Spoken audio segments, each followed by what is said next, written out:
Well, two sanctioned oil tankers were seized by U.S. forces overnight, one of them flying a Russian flag in the Atlantic near Iceland. It was a fake Russian oil tanker. They basically tried to pretend to be a Russian oil tanker in an effort to avoid the sanctions regime. The way that we control Venezuela is we control the purse strings, we control the energy resources, and we tell the regime, you're allowed to sell the oil so long as you serve America's national interest. You're not allowed to sell it if you can't serve America's national interest. And that's how we exert incredible pressure on that country without wasting a single American life.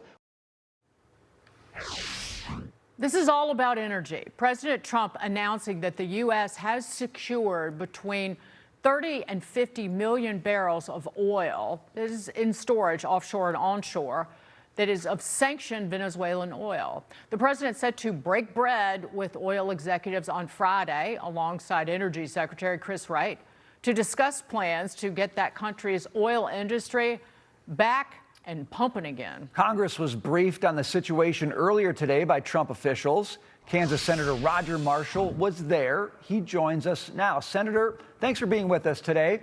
You were in the meeting. A lot of people have asked, what is the longer-term plan here? Does the administration have a handle on what it's doing? What can you tell us based on what you've heard?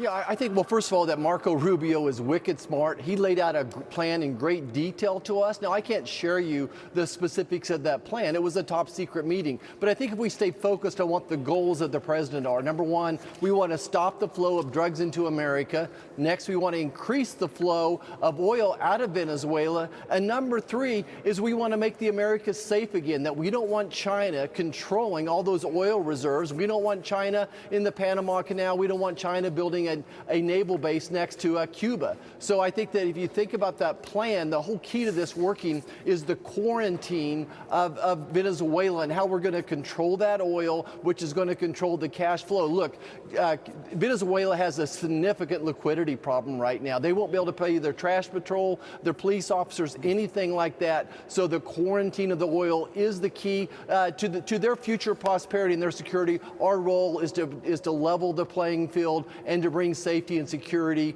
to bring law and order back to Venezuela.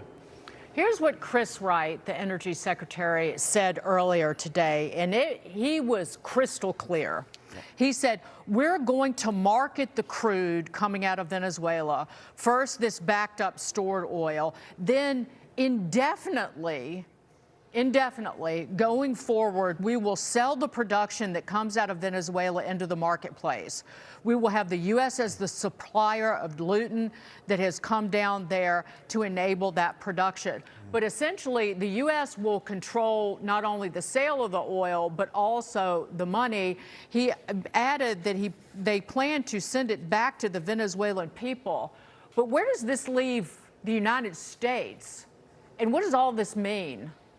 Yeah, I think that, first and foremost, just to go back, that this was indeed a law enforcement exercise and that we have a criminal behind bars, and because of that, Americans are safer. Going forward, I think we've sent a message to all the other cartels as well. And because of this, the Colombian president is now reaching out to our president, and there's going to be more cooperation as well. We think that this is going to lead to a safer Americas. Again, kicking China out of Venezuela is a huge first step, that Venezuela was in cahoots with Iran and China and Russia. Russia was selling oil to Venezuela in part of their processing, that the Venezuelan crude is so heavy they can't even get it out of the ground. So now we're going to be able to sell American oil to do that process as well. So I think most importantly, this is going to lead to Venezuelans controlling their own destiny again. I think if South America is a safer, freer place, then the United States is going to be safer and freer as well. Really quickly, Senator,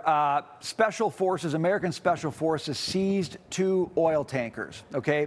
At least one of them had a Russian submarine escort with it. That sounds a little hairy. Is your perspective that Russia's going to back off on this? How do you read the situation? Look, I think if we know anything, the Americans can be proud of our military and the operation they just pulled off. I had tears in my eyes as General Raising Cane described the bravery and the precision of our military. I think Midnight Hammer, again, is a good example as well. President Trump means business. We have the strongest military in the world. We have a quarantine on this oil in Venezuela, so I think that we're going to stay safe. Senator Roger Marshall, thank you.